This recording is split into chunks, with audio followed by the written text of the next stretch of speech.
Pell-Mell Famous Cigarettes present The Big Story.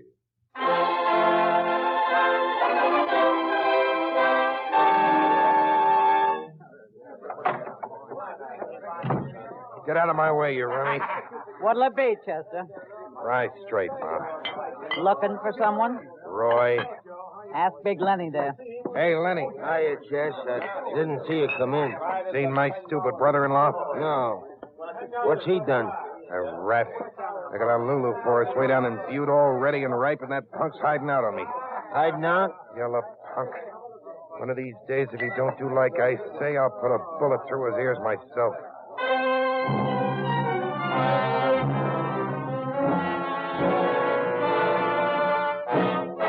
The Big Story. Here is America, its sound and its fury, its joy and its sorrow, as faithfully reported by the men and women of the great American newspapers. Helena, Montana. From the pages of the Independent Record, the story of a reporter who gambled his own life to avenge a murder. Tonight, to Alan Copperthwaite of the Helena, Montana Independent Record for his big story goes the Pell-Mell $500 award.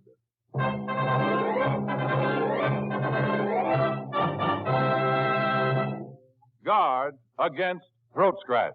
Enjoy the smooth smoking of fine tobacco. Smoke a Pell-Mell. Yes, smoke a Pell-Mell and discover how Pell-Mell's greater length of fine tobaccos filters the smoke on the way to your throat. Filters the smoke and makes it mild. Remember this. The further your cigarette filters the smoke through fine tobaccos, the milder that smoke becomes. At the first puff, Pell-Mell smoke is filtered further through fine tobaccos than that of any other leading cigarette. Then what's more, after 5 puffs, or 10, or 17 by actual measure, Pell-Mell's greater length of traditionally fine tobaccos still travels the smoke further, filters the smoke, and makes it mild. Thus, Pell-Mell's fine, mellow tobaccos give you a smoothness, mildness, and satisfaction no other cigarette offers you. So smoke Pell-Mell Famous Cigarettes. Outstanding. And they are mild.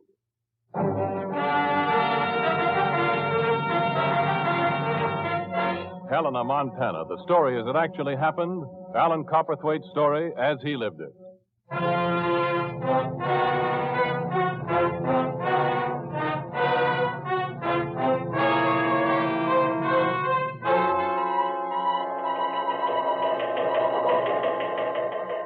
Paul Rogers, 29-year-old Butte service station attendant, was found missing from his post 4:30 this morning. Sheriff Mark Duncan of Silver Bow County responded to the alarm of 2 men who drove up to the East End station for gas and found the place unattended. Approximately $50 in cash is missing from the register. Paul. That's how it began for you, Alan Copperthwaite, state editor of the Independent Record. With this little story which comes tapping off the Associated Press teletype, informing you that your lifelong friend, Paul Rogers, is missing. Your job holds you to your desk for an hour after the receipt of the first message. But immediately afterwards, you're in your car, racing the 66 miles from Helena to your hometown of Butte. Racing to find out what you can do to help Sheriff Mark Duncan find your friend. We got there maybe 4:44 this morning, Ellen. Any signs of a fight, Sheriff? No, none. There was a half-eaten sandwich, a container of coffee, and an upended oil drum. Cash register keys show any prints? Oh, badly smudged. What's your next step? Well, the police radio car is giving out with the description of Paul. Right now, there's maybe 30 men in the big room next door I got to talk to.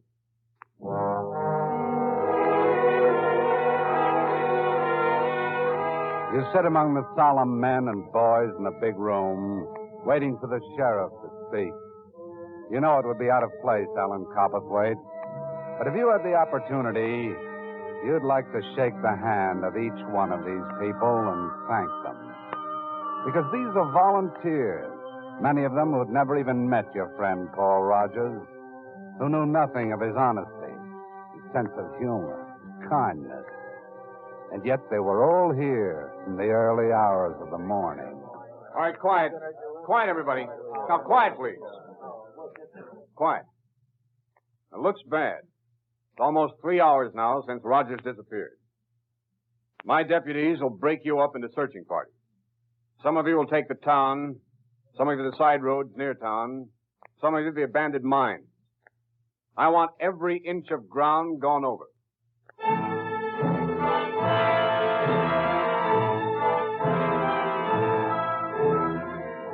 Within an hour after the men and boys had formed brigades and left the county building, the work begins.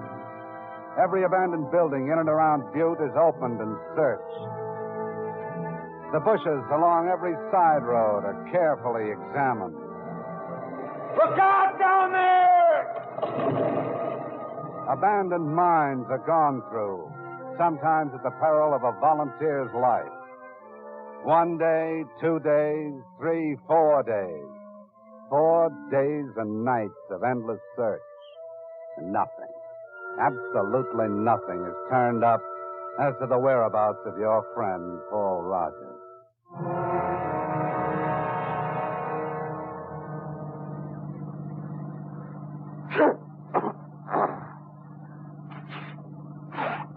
You're running a fever, Sheriff. You ought to stick to your office on a night like this.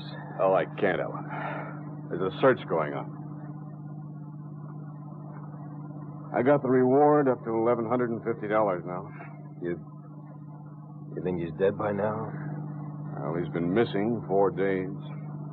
What can I do? You and I know we're up a blind alley. At a standstill. But whoever took Paul away mustn't know that. Whoever took Paul away mustn't get a minute's rest. That's what you can do. It doesn't seem like much, but that's what you do in the next few days. Police officers today intensified their search into the mysterious disappearance of Paul Rogers. Today, Sheriff Mark Duncan announced that he had extended the police dragnet to every border of the state. Today, authorities announced that they anticipate an early solution to the mysterious disappearance of Paul Rogers. Day after day, you pounded out, Alan Copperthwaite. Stuff you'd written dozens of times as a reporter. Stuff you'd read dozens of times as an editor and never believed. But you had no way of knowing at this point the effect you were having 234 miles away in the city of Billings on a thin-faced little man named Roy Stolber. Lenny, have a drink with me, Lenny. What for?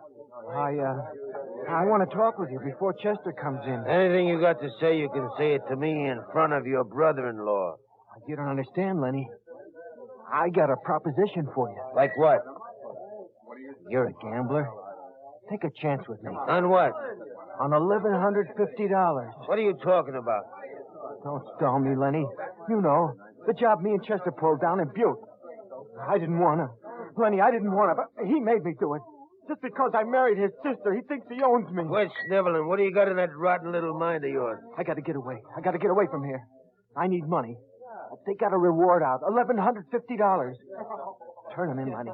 Turn Chester in. Get the money. Just give me enough to get away from Billings. He'll never know who turned him in. You snake, you dirty little snake. Now let go of me, Lenny. Let go of me. If I ever told Chester, he'd kill you. But he's going crazy. You don't understand. He's making me pull jobs here in Billings with him in broad daylight. We'll get caught. He's going crazy. Oh, Lenny, do it. Do it, Lenny. So I can get away. Before I turn on Chester, I'd sooner see you dead.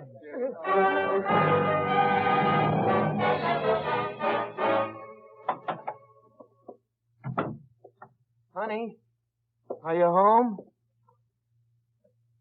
That's funny. She called me to come home, but she ain't here. Hello, Roy. Who? What are you doing here? Your wife's my sister. Or did you forget? What do you want, Chester? Sit down, brother-in-law. Your knees are knocking. I don't like it when you make fun of me like this. I don't like it. It always means you're going to do something to me. Why should I want to hurt you, Roy? I don't know. But I can tell. What have you been up to that I should want to hurt you, Roy? I didn't say I was up to anything. I didn't say that at all. What kind of proposition were you making Lenny over at Ma Peterson's? Proposition? I don't even know what you're talking about. You rat! You rotten little rat. Don't lie to me. Don't ever lie to me. Chester, you're hurting me, Chester. Ma Peterson said the two of you had your horns locked together earlier tonight at her place. What were you cooking up? Lenny's a pal of yours, ain't he? What would I be talking about with Lenny that could hurt you? Lenny's a friend of yours. Ask him. Okay, rat.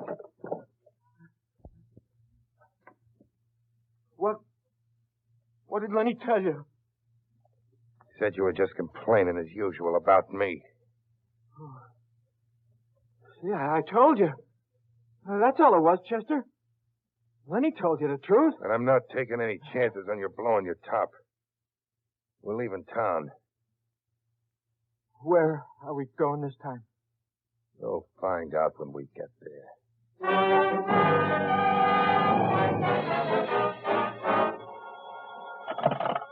Copperthwaite. Alan, we need you. What's happened, Sheriff? Meet me at the morgue.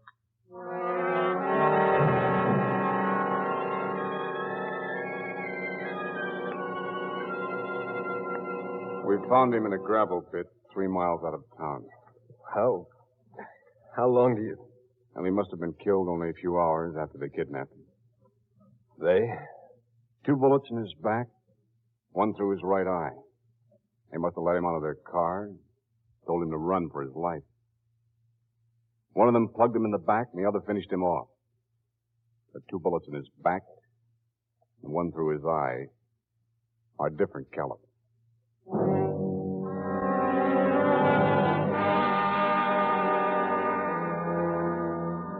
So he was dead. Your best friend, Paul Rogers. His laughter was dead. His honesty was dead. His life with his girl was dead. Murdered. And you, Alan Copperthwaite, as state editor of your paper, are chained to your desk, reading local items about picnics, church festivals, about poultry shows, about the sale of Ranch A to Man B. And all the time your mind strains to break free from your desk. So much so that it takes a little while before the flood of items off the teletype from Billings, Montana begins to catch your eye. Last night, 2 unidentified gunmen robbed a hamburger stand on the south side of Billings. Late this afternoon, 2 unidentified gunmen stole an automobile owned by Mr. and Mrs. Frank Belson, first locking the couple in the trunk of the car and releasing them 3 miles south of the city. After this morning's holdup of the Main Street service station by 2 masked gunmen, Billings police announced their belief that the city is in the grip of a 2-man crime wave. A 2-man crime wave. Were they the 2? The sheriff was looking for them in Butte and Helena. Could they actually be 234 miles away in Billings? Why not? Why not? Molly, give me the boss. Harry, this is Al. I'd like to come in and talk with you about my vacation. Yeah, I know it's not due till October, but I'd like to have it now. Why? I think I've got some friends I'd like to see in Billings.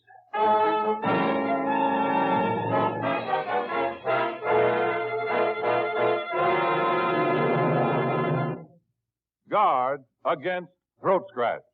Enjoy the smooth smoking of fine tobacco.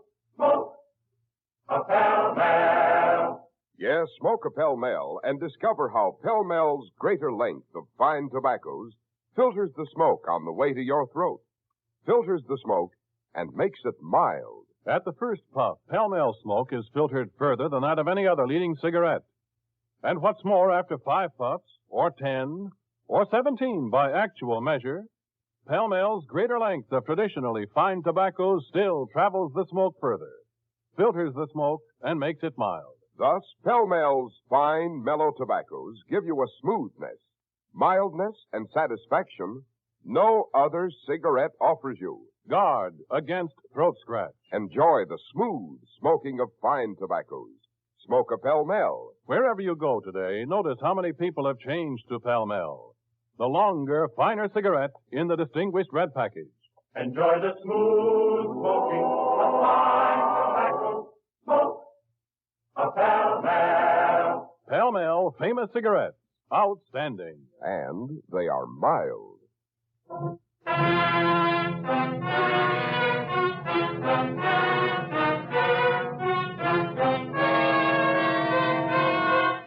This is Cy Harris, returning it to your narrator and the big story of Alan Copperthwaite, as he lived it and wrote it. Now, at last, you're free, Alan Copperthwaite. Free from your desk. Free to do legwork. Free to submerge yourself in the cheap saloons and beer parlors and Billings Skid Row. If Billings' two-man crime wave was being pulled off by the same men who killed your friend, Paul Rogers, you'd get on their trail soon enough. In a city the size of Billings, with a population of only 30,000, and with an underworld whose population was less than 1,000, the odds were with you.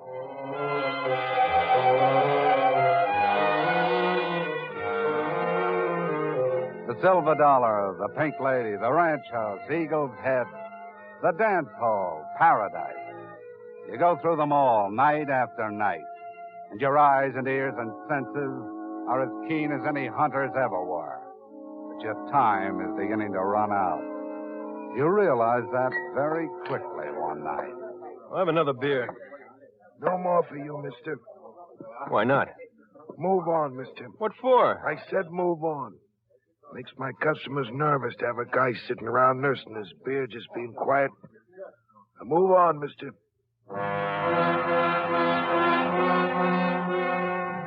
So you move on wearily, your senses reeling with the strain and effort of watching and waiting and listening.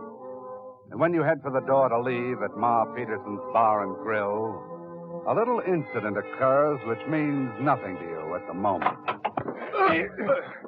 Why don't you look where you're going? Sorry, mister, I was just going out. Didn't see you come in. I ought to break your skinny neck for you. I said I was sorry. Go on, beat it.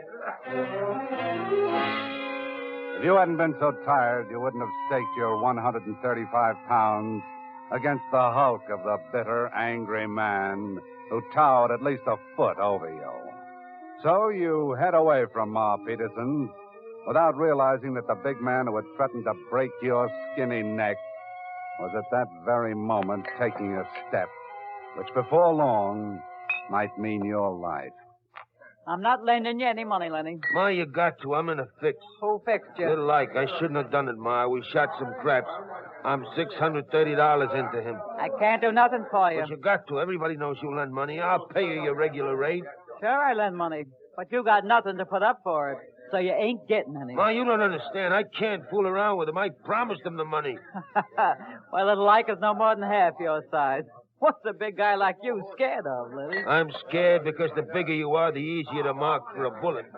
Ma, lend me the money, will you? No. The following night, more desperate now because your face is becoming familiar, you start the routine all over again, Alan Copperthwaite. The Silver Dollar, the Pink Lady, the Ranch House, Eagle's Head, the Dance Hall, Paradise. By midnight, you're back again at Ma Peterson's Bar and Grill. To your left at the bar sits a little man with a face as hard as flint. Despite his size, there's something about him which tells you that he's afraid of nothing. And you get your proof soon enough when the giant of a man who ran into you the night before comes into the bar and walks meekly up to the little man near you. You strain to catch every word of their conversation.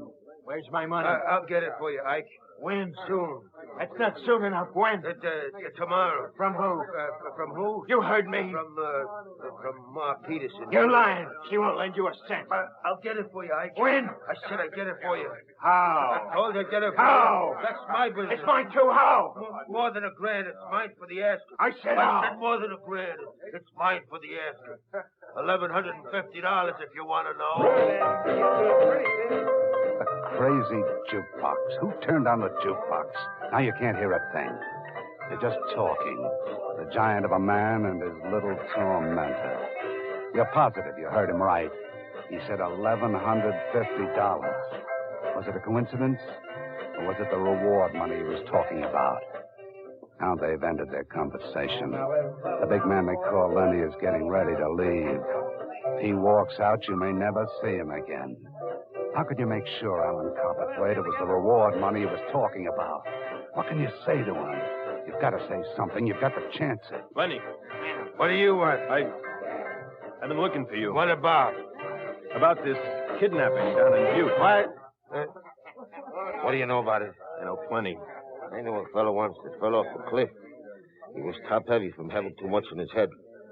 Let's take a little walk, mister. Why don't we have a drink? I want Let's take a little walk, mister. That's my arm you've got. I know. Let's take a little walk.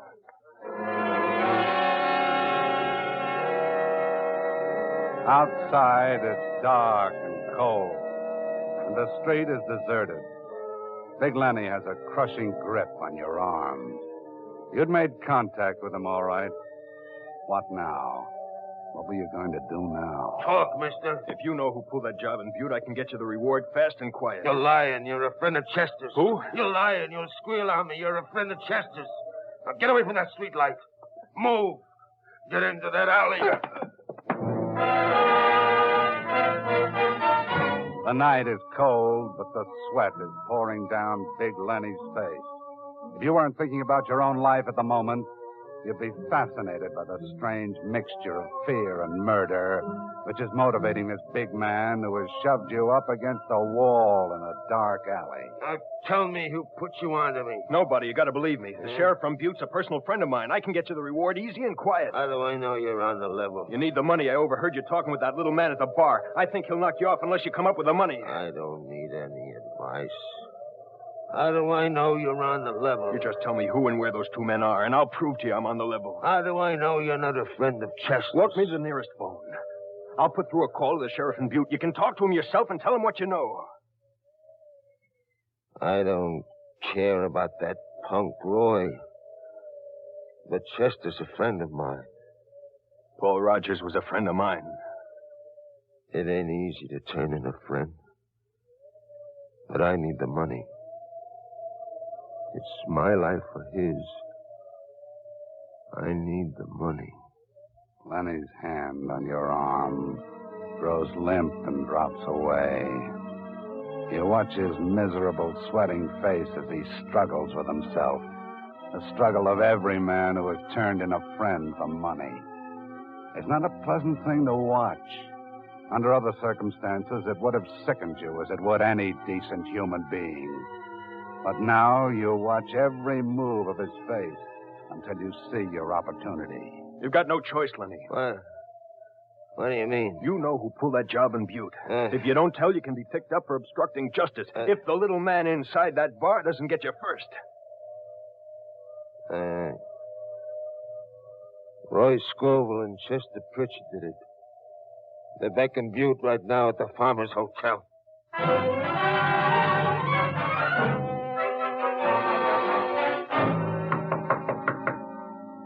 They must be in there, Sheriff. Unless the hotel clerk didn't see them go out. You men don't crowd in like this. Spread out in case they try to make a break for it. Right. Okay, I'll try it again. Who's there? Hotel clerk. What do you want? I want to talk to you about your bill, sir. What about... Up with your hands. Chester, it's the law! There he is asleep. What happened? Get up off that bed. What's this about? Which one of you is Scoville and which one is Pritchard? That's him. He's Chester Pritchard. He made me do it. Shut up. No, I won't. I told you I'd get up. He made you do what, Scoville? The job here in Butte. All those holdups and billings. I'll kill you. Shut your mouth. I'm not afraid of him. Not anymore. I've got nothing to be afraid of anymore. I married his sister. That was my mistake. Anytime he wanted me to do anything, he'd get her to go to work on me. I knew it would end this way. I knew it. Now I'll talk. I'll tell you everything you want to know. And he does. The frightening story of the power one man can have over another. Power enough to get him to agree to rob and kill. But for you, Alan Copperthwaite, there was to be one final little irony. It took place in Sheriff Mark Duncan's office the day Big Lenny Watson collected his reward money. 1100, 1120, 1140, 1150. There's your money, Watson. All of it. Hey, how about a thank you, Lenny? What for, reporter? What did you ever do for me?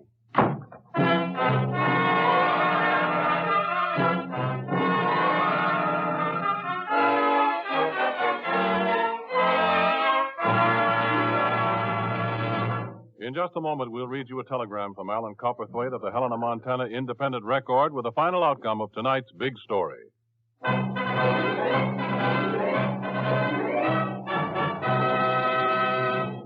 Guard against throat scratch. Enjoy the smooth smoking of fine tobacco. Smoke a Pall-Mall. Yes, smoke a Pall-Mall. Then discover how Pall-Mall's greater length of fine tobaccos filters the smoke on the way to your throat. Filters the smoke and makes it mild. Remember this. The further a puff of smoke is filtered through fine tobaccos, the milder it becomes. Guard against throat scratch. Enjoy the smooth smoking of fine tobacco. Smoke a Pall-Mall. Smoke Pall-Mall famous cigarettes. Outstanding. And they are mild.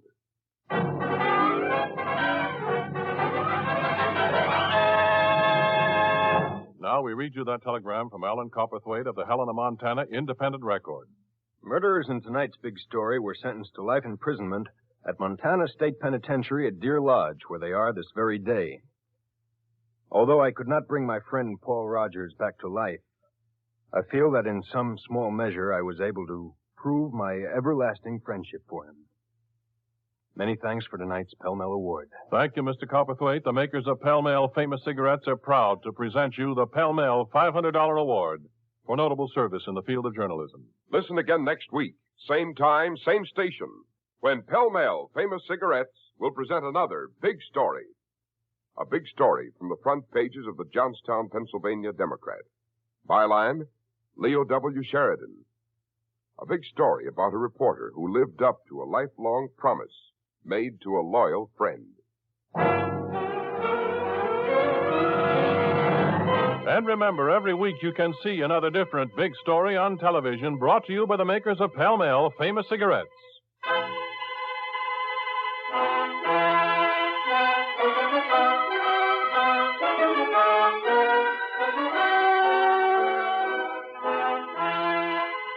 The Big Story is produced by Bernard J. Proctor with original music composed and conducted by Vladimir Selinsky.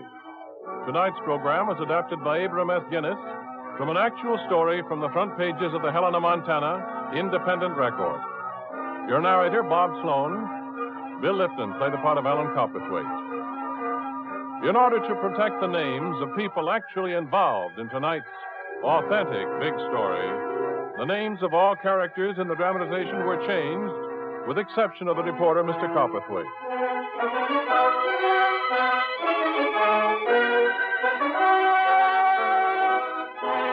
Ernest Chappell speaking for the makers of Pall-Mall famous cigarettes. Friends, sometime between March 13th and April 13th, letters enclosing Easter seals will be sent to Americans in all states and territories. When you receive the letter, we urge you to buy Easter seals, for this money serves the needs of crippled children of all ages, races, and creeds. Lend a hand. Help crippled children. Buy the Easter seals you receive.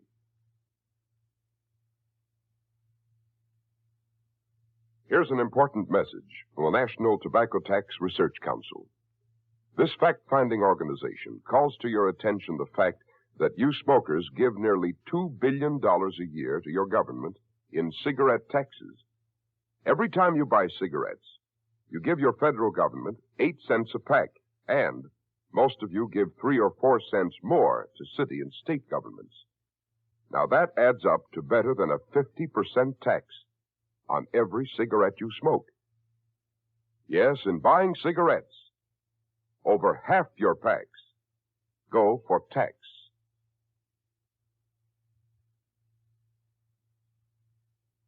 Tune in again next week, same time, same station, for another authentic big story.